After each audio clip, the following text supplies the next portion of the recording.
નમસ્તે મિત્રો, સ્વાગત છે તમારી પોતાની ચેનલમાં। આજે આપણે વાત કરીશું એક એવા ફળ વિશે જે આયુર્વેદમાં અમૃત સમાન માનવામાં આવે છે। જી હા, આપણે વાત કરી રહ્યા છીએ બિલ્લીની, કે જેને વુડ એપલ તરીકે પણ ઓળખવામાં આવે છે।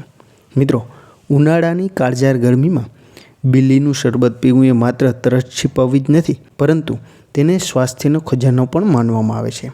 આજે આ વિડીયોમાં આપણે તેના વિશે વિગતવાર માહિતી મેળવીશું। નંબર 1, બિલ્લીનું સૌથી મોટું કામ પાચન તંત્રને સુધારવાનું છે।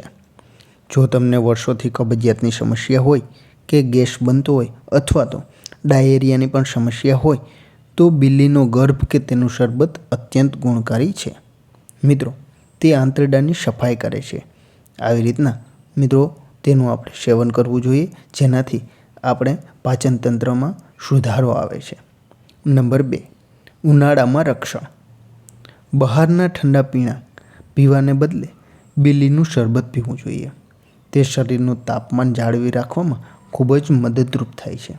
મિત્રો, ત્યારબાદ તે લૂ લાગવાથી પણ આપણે બચાવે છે। આવી રીતના આપણે તે ઉનાળામાં પણ રક્ષણ આપે છે। નંબર 3, બિલ્લીના પાંદડામાં એવા ગુણો છે કે જે બ્લડ શુગરને કંટ્રોલ કરવામાં મદદ કરે છે। જો મિત્રો તમે ડાયાબિટીસના દર્દી હો, તો આયુર્વેદિક સલાહ મુજબ તમે તેનો ઉપયોગ કરી શકો છો।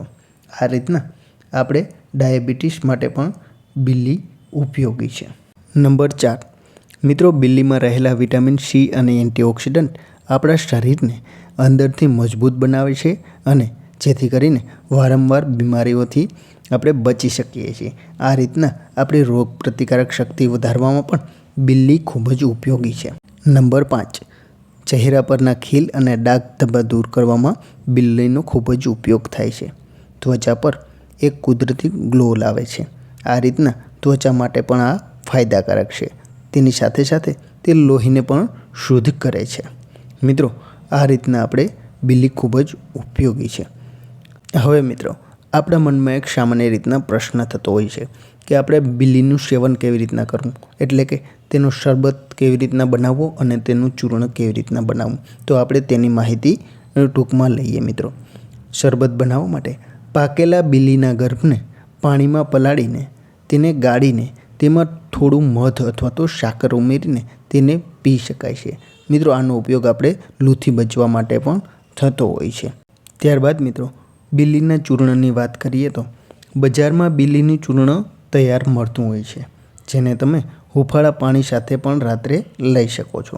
હવે આપણે અમુક સાવચેતીઓ પણ રાખવી જોઈએ કે તેનું સેવન ક્યારે કરવું અને ક્યારે તેને અવોઇડ કરવું। મિત્રો, કોઈ પણ ચીજ વસ્તુ અતિરેક આપણે નુકસાનકારક છે। વધુ પડતું બિલ્લીનું સેવન કરવાથી ક્યારેક પેટમાં ભારેપણું કે ગેસ જેવું પણ લાગી શકે છે। જો તમે ગંભીર બીમારીથી પીડાતા હો, તો એકવાર તમારા ડૉક્ટરની સલાહ લેવી જરૂરી છે। તો મિત્રો, આ હતું બિલ્લીનું મહત્ત્વ। શું તમે ક્યારે બિલ્લીનું શરબત ઘરે બનાવ્યું છે? જો હા, તો કોમેન્ટમાં ચોક્કસ જણાવજો।